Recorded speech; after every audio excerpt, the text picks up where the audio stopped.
This is how fast things are changing. This is the information age. If you're operating by old ideas, you're obsolete. You begin the game by, identifying your dream. I think that's really where it all starts. In today's economy and where we are today, it's not just a dream. It's more of a necessity. You've got to identify how you're going to survive more than how you're going to just, get something out there that you want. Here I am in New York City, financial capital of the world, surrounded by millions of people, most of whom will spend their entire lives working hard for money, but will have very little to show for it at the end of their life. How many people are pissed off? I hate being told what to do. You have to fail fast. No one can steal my dream. You can count on the government destroying the dollar. All currencies have eventually gone to zero. You cannot save your way to retirement. If it's too complex for us, what do we have to do with our money? We have to give it to them. It was pure hopelessness. It was just 100% survival. Somebody's buying it. The public isn't buying it yet, but somebody is. How bad do you want it? That's the question. It's time to acquire. An unfair advantage. What is an unfair advantage? What you're about to learn may just change your life. It's showtime, baby. Let's hit it. The greatest opportunity in the history of mankind is here. We're in the greatest economic change in the history of the world. This is going to be the biggest wealth transfer in my lifetime. We've got an entire society that has been built up over the years with the idea that financial institutions are a better place to put your money than to take control of your own life. If you have a solid financial education, taxes, debt, inflation, and retirement can make you richer, not poorer. The rich will get richer and the poor and middle class gone.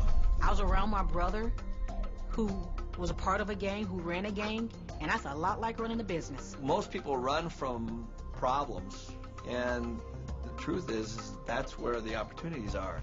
This really is a perfect financial storm. So I am optimistic about the future. It's going to crash.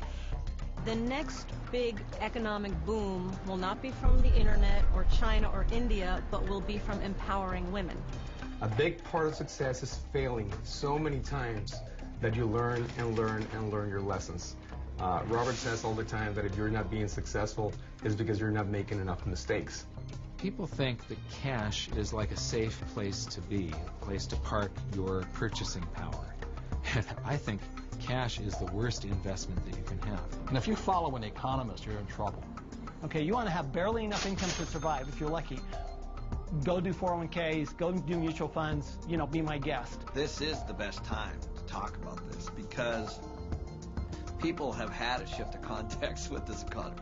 To change your financial life often involves changing your mindset. It really is where it starts, is the attitude, it's the mindset, it's the decision that you're going to, take responsibility for your own financial life. Knowledge is money. Show business. When you think about show business, you always think about the show, right? Cameras and movie stars and makeup and glamour. But you never think about the business side of it because we don't have financial education. And I didn't learn that until 20 years down the road in my career. And now, I'm not only an expert in the show part of it, but I'm becoming an expert on the business side of it. Business is about production. We can produce our way out of any problem. I was probably age 8 when I started thinking about millions. The very, very first step is you've got to select your dream, because taking control of your financial life starts with a dream. There's got to be a bigger purpose than just making money. If you don't have something that is bigger than you, a dream, a huge dream, you're going to quit. Your friends or who you hang out with, whether you're a child or whether you're an adult, will dictate your destiny and your future. And so you have to be picky and choose your surroundings very carefully. It's creativity. It's brainstorming. It's being around like-minded people. People have so many emotions attached to money. And it might be because of how their parents thought about money, or an experience they had around money that, they think it's evil, or they think rich people are bad people, and all of this stuff. But if you just break it down, money is just a tool to be used in this world. Everybody today uses money, like it or not.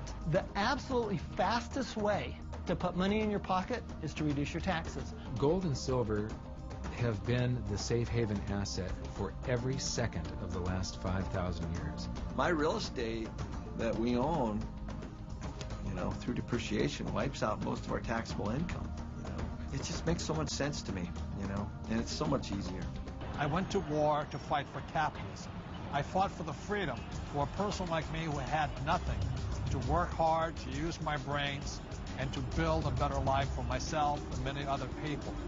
The problem isn't capitalism. The problem is laziness. People who expect something for nothing. The problem is greed. People who take more than they give.